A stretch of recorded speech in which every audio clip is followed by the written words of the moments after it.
Look, very much like to thank Ozveg for the opportunity to speak. When I was asked to speak, I had a bit of a think about what I'd like to talk about. Really, I'm not here to hypothesise about what we could do or what's all possible. We've been doing a pretty good trade in the last few years, and I'd just like to share the citrus industry experience about where we've come from, where we are today, where we'd like to go. But hopefully that might be able to inform some of Ozveg's their investment and their activities over the next few years, also Hort Innovations investment with your R&D levies and you yourselves as well. We've got some slides here, beautiful. Okay, just a very quick snapshot of the industry. We've got about 1,500 growers that grow on about 25,000 hectares of land. We conduct a tree census every year, so we've got pretty accurate figures on that. Producing around the 700 to 750,000 tonnes per annum on average. Last year was a bigger year, closer to 800.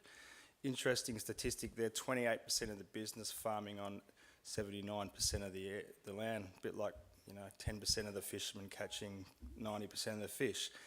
As a rule of thumb, about a third gets processed into juice, a third gets sold on the domestic market here in Australia as fresh fruit, and a third goes to export to over 50 destinations. Record volumes, we just seem to set a record every year in the last 5 years. Volume last year, 272,000 tonnes went in 2017 to a value of 462 million. So we set a fairly ambitious target a few years ago, and we did think it was rather ambitious. We said we'd like to see exports reach $500 million by 2025. So we're way ahead of any expectation we ourselves even set. Look, nothing new there. We attract a very high premium in overseas markets. There's no doubt about it. Australian citrus is the best colour and has the best sweetness of any fruit in the world. Our reputation for green, clean, healthy and food safety is what sells our fruit. And I think on the back of tourism campaigns, those sort of images are what overseas people think of when they think of Australia, and that's had flow-on effects to our fruit. 1970s, nothing says the 70s like a bad haircut. Look, going back, we had a very sheltered market, very protected market, and focused very much on the domestic market here, and very, very big focus during the 70s and prior on the juice offerings there. We had large plantings of Valencia oranges grown largely for juice. There was only ever really niche export opportunities into Europe. And then with around the Whitlam government, tariffs started to be removed. We saw economic reform and tariffs were slowly coming off. We saw the entry of imported juice and imported juice products and concentrates, and we saw declining returns for juice. Move ahead into the 90s, the haircuts didn't improve, but we got access to the USA for South Australia just for one state in 1992, and the Riversun Export Company was born. We saw increased plantings in navels, and later on that same decade, about 5 years later, we saw access for New South Wales and Victoria as well. Around that time we got access to Japan, but there was a heavy focus on access to on exports to the US through the Riversun Export Company, and quite a unique story there. Just to talk about why the Riversun Export Company, so probably a great Australian success story. We've never seen this since or before probably. We saw 24 exporting shareholders come together to coordinate shipping.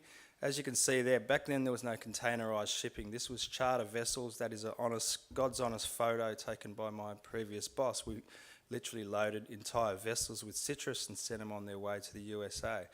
So no single grower had enough fruit to fill an entire vessel, so I suppose the Riversun Export Company was born out of necessity. And with that came good quality control procedures, efficiency with full reefer vessels, consistency of quality, big one, reliability, massive sort of volumes, there were no excuses. And the Riversun Company assisted promotions at the other end, saw really, really good returns for growers. So this got the industry on its feet with the exports. So really the first signs of success, this is what's going on in the US. So there was no Southern Hemisphere competition, we were it. So we had Californian citrus in their season and we filled that market in the counter season. Really favourable exchange rates, we'll see that in a moment. Single exporter, single importer, really competitive rates on freight. And the three southern areas were largely fruit fly free, so we had an advantage there as well. So there you sort of see the picture there. We humble beginnings around the 5,000 tonne mark in the mid-90s, hitting its peak around 2007 to around the 35,000 tonne mark per annum, but we can see it declining thereafter. And we can sort of see why in the next slide. I said a moment ago we had some very favourable exchange rates. So these were glory days. You know, people still talk about them today. We had really good exchange rates, and even there you can see exchange rates of sort of 50 to 55 cents to the dollar. So what that meant, fruit went overseas, it got sold, and when they brought their money back, they basically doubled their money at times. Wind the clock forward a bit, you can see there in the 2010-2011, David McKinnon mentioned it earlier, we hit parity and we even hit $1.10 at some point, so that was a disaster. Also what happened in 1997, South Africa entered the market and got market access. Didn't do us much harm. They supplied the east coast of the US, where we focused on the west coast. I don't know if you could say there was a gentleman's arrangement, but it just worked quite well. Chile got access around 2006, 2007, but really didn't enter the market seriously till 2009. So the perfect storm was really brewing. Chile's now entered the market, close proximity, massive volumes of fruit, and the dollar's now reaching parity. What that meant for us is, we really lost market share. So this is what Chile did. They got into the market, their first serious year of trade, 20,000 tonnes, virtually doubled next year and so on. So 2016, they're doing over 60,000 tonnes. Doesn't show it there. It's 2017, they're doing around 70,000 tonnes of oranges alone, not mandarins and lemons. This is quite an interesting slide. I just have to remind myself what it actually is. So exports to Japan from Chile.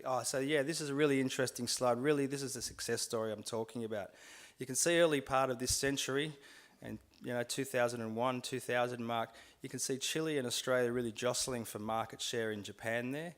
And by 2005 or 2006, we're really starting to push them out. Bear in mind, they haven't really hit the US just yet, so we're really pushing them out on quality. As I said before, we are, reliable supply, really sweet and good coloured citrus, and they really, really struggle on supplying citrus of the same quality we had. So about 2009, we virtually pushed them out of Japan. They've cleared out of Japan. They're heading to the US. We saw on the previous slide, and it's all systems go for us. To the point last year, we exported over 40,000 tonnes to Japan. So it's been growing ever since. We did think it sort of reached its peak a few years ago, but it's gone up and down a little bit, but it looks like the overall pattern is still going forward. Different story for Chile. So once they got access to the USA, they're basically throwing everything they've got at the USA and backed right out of Japan, and really pushed out of Japan based on quality by us. So we're facing reality, come back a bit. 2017, success is fading. Chile is really, really competitive in the US market. The dollar's at parity or even worse for us. We're still recovering from drought. 2011, we still talk about it as a year that is best forgotten. Heavy on crop, really small fruit, no one wanted it. Very poor returns for juice. Dollar was $1.10 US. Massive plantings of mid-season navels, marked for the US, but no one really wanted them. But we are showing positive signs in Asia, particularly Japan at that point. So we had to do something else, really focusing on Asia. I don't know if you can read that. Yeah, you should be able to read that from there. It's a little bit of a convoluted way of saying that more than half the world's population lives in that circle there. Right on our doorstep, got a rapidly expanding middle class. Their populations are moving into the cities, which really favours our modern style of trade in supermarkets. Many of these countries, particularly China, don't trust their own food supply. Whereas in Australia, we look at imported food as something that's bad. These people overseas in Asia see imported food as a luxury item, and they're willing to pay a high premium for that. So we no longer have to rely on the US or Europe, which is our historic markets. We're now really focused there on Asia. And I would say China, what we were saying 5 years ago is China is perhaps the biggest opportunity that our industry has ever seen, and most likely to be the biggest opportunity they will ever see in their entire lives. So the present is, 273,000 tonnes last year, and that was growth on the previous season by 20%. We talk in tonnes. Other analysts can stand up here and talk about value. It's very difficult, at what point in the supply chain do we measure value? When the currency changes from year to year, it doesn't put a sort of a reliable measure on it, so we always talk in tonnes. So 20% improvement on the volume from the previous year. As I said, the value was close to $500 million. China's gone from nothing just in 2012 to 70,000 tonnes last year, and we're seeing almost exponential growth in that market. Japan, another strong performer at 42,000 tonnes, and Hong Kong still very strong at 31,000. The remarkable thing there is if we look at Greater China or Hong Kong, China and Taiwan put together, we're doing well over 100,000 tonnes, more than a third of our export volume going into one single market. So that's both a good and a bad thing. We're, heavily reliant on China, and things can go wrong quite easily. So just a snapshot of what we're actually exporting. So the vast majority is oranges. As a rule of thumb, about 3/4 of our product goes offshore is oranges, valued at around 300 million and just under 200,000 tonnes. Mandarin's about 1/4 of our crop, 70,000 tonnes and 144 million. Lemons, lime and grapefruit, fairly negligible at this point, really only around 4,400 tonnes, but a respectable sort of value there. So this is showing where our exports went last year. China taking the lion's share, as I said a moment ago. Japan and Hong Kong very strong, but if we look at the next, so 91% of the trade goes into just a handful of markets, a dozen or so markets. As I said, we export to over 50 markets, but really only 12 capture the lion's share there. This one's a little bit interesting, just shows the growth on the previous year's exports. So China grew at 78% on the previous year. Japan's continued to grow at 14%, Hong Kong 5%. This is all citrus combined. And if we just look at oranges on their own, it's a little bit different. I think the important thing is I'd rather look at the negatives, or where we haven't seen growth or where we've seen decline. We've seen decline in the UAE, Singapore, USA, New Zealand, Canada. These are all really strong performing markets for us. So this isn't lack of demand in overseas markets. This just, we do not have enough fruit to meet that demand. Okay, so China. This again just shows our picture from China. So I started with Citrus Australia in 2012, and back then it was really just a handful of containers going. We've put a lot of work into developing that market and assisting our export sector in accessing that market and understanding the regulatory arrangements. So almost, if we could draw a sort of a line of best fit there, we could almost see a doubling every year, or exponential growth, to last year where we hit the 70,000 tonne mark, where we never would have expected that. In 2012 we had a little mantra going. We had a grant from Austrade, and the mantra in that project was 20,000 tonnes to China by 2020. So we've well and truly tripled that and more. Another funny photo, it never stops being funny. So there's a lot of people in China. We've had access. Really just repeating what I said just a moment ago. But look, we had access since 2006, and we hadn't really started capitalising on that trade till 2013. We had very difficult quarantine conditions, which were almost unachievable. Challenging market conditions, very difficult to get paid. Credit insurance was impossible back in those days. The industry really struggled to actually understand all the regulatory requirements, so some critical support was needed from us to help our growers, packers and exporters understand what that was all about. So the first thing we did, we developed an instructional manual. All orchards and packing houses have to be registered and meet certain requirements to export to China, and it was all a load of voodoo to them. To be honest, they all thought it was a load of nonsense, and it sort of is a load of nonsense, but we needed to document that nonsense so they could all understand and fulfill it and achieve their audit requirements. So we put that together over the first year in 2013, so the growers understood the cultural practice and all the pest and disease, pest control measures and the packing house procedures. Export registration was a real drama for the first couple of years. As part of those requirements, the Department of Agriculture has to register and audit and send lists to China about all the registered export establishments, growers and packers. In those days, they were running a paper-based system, which was less than a success, I suppose, is the only way to say it. So we took over that process and developed an online way of all our growers registering their blocks and packing houses. Well, there's a picture of it there. So today we've got over 550 growers, 80 packing houses, and that totals 8,500 hectares registered for the China program. So it's inconceivable to think that the old paper-based snail mail system that the department was operating could possibly cope with that sort of demand. In fact, in 2013, when we kicked this program off, we actually missed 6 weeks of our season waiting for regulatory approval from our own government. So obviously something needed to be done, and obviously the online option was the only way to go. So yeah, another thing we've found important over the years is market intelligence. We have crop estimates committees in each of our regions. So we meet with the major packers, and we can sort of, I suppose, sanity check what the other measures we're doing. So we have fruit density surveys and frame counts in all our regions, and we can sort of sanity check those with the packers based on what they can see anecdotally. We have our online tree census, as it says there, I said earlier, so we do a tree census every year. We believe we've probably picked up about 95% of the plantings we have. We're pretty sure there's no other 1,000-hectare orchards out there that we don't know about that aren't visible on Google Earth. So we pick up most of those. From there we can do pretty good crop forecasts and also long-term forecasting over the next decade or so.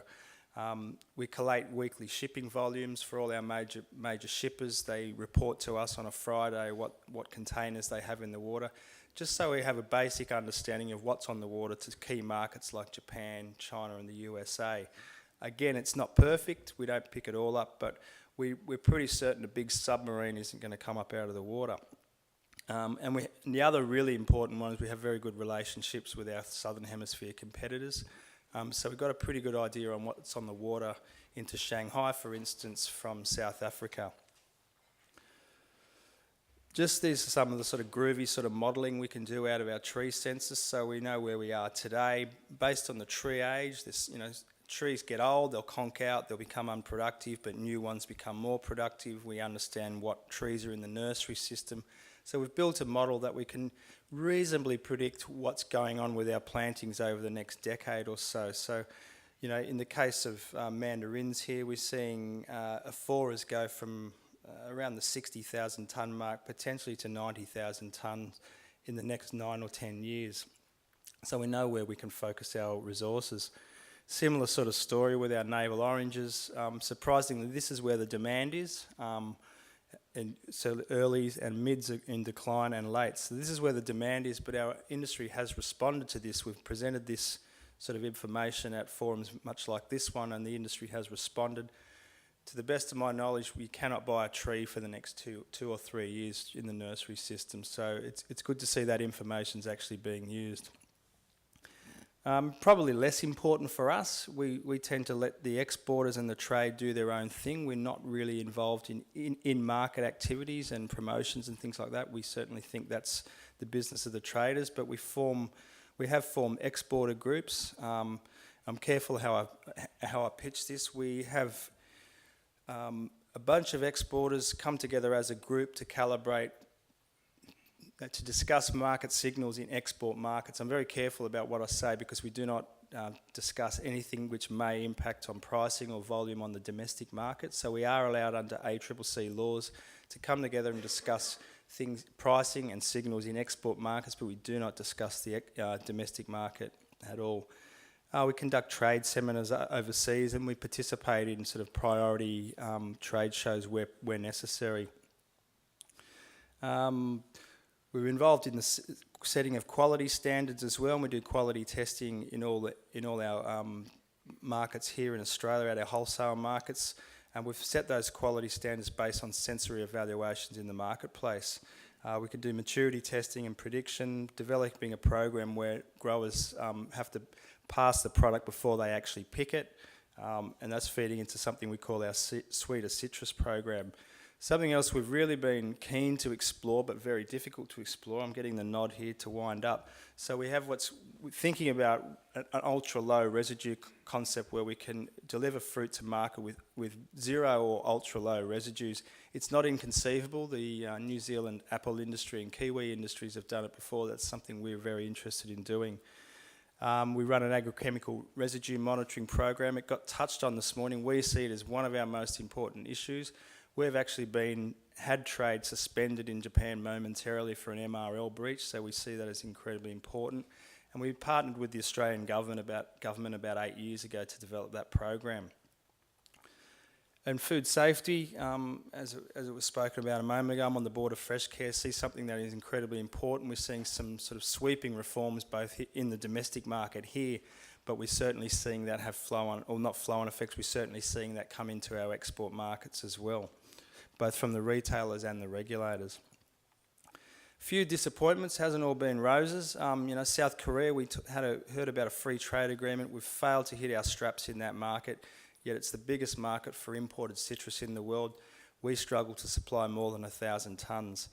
Indonesia should be a very good market for us, could easily be a 30,000 tonne market, but because of Indonesia's regulations and quota systems, we virtually get zero quotas in the best part of our season. Won't really talk about the others, but there are some disappointments there. Certainly some risks for us. Phytosanitary breaches is the big one. MRL violations, food safety risks, political risks. In China, we're heavily leveraged in China, heavily exposed to risk there. As I said, over 100,000 tonnes of trade going there, and only takes a small political incident, we can close that trade, and we're looking for a home for 100,000 tonnes of fruit. And of course, currency fluctuations play a big part. Just very quickly, take-home message is all about quality, quality, quality, and we're very much about growing to market requirements. We're not saying grow more fruit, we're saying find out what the market wants, and we're trying to do supply more with what hectares we have. Anyone can sell the Scotch fillet, but you need to sell the hamburger mince as well. That's, goes without saying. Cooperation between business or like-minded business is really important.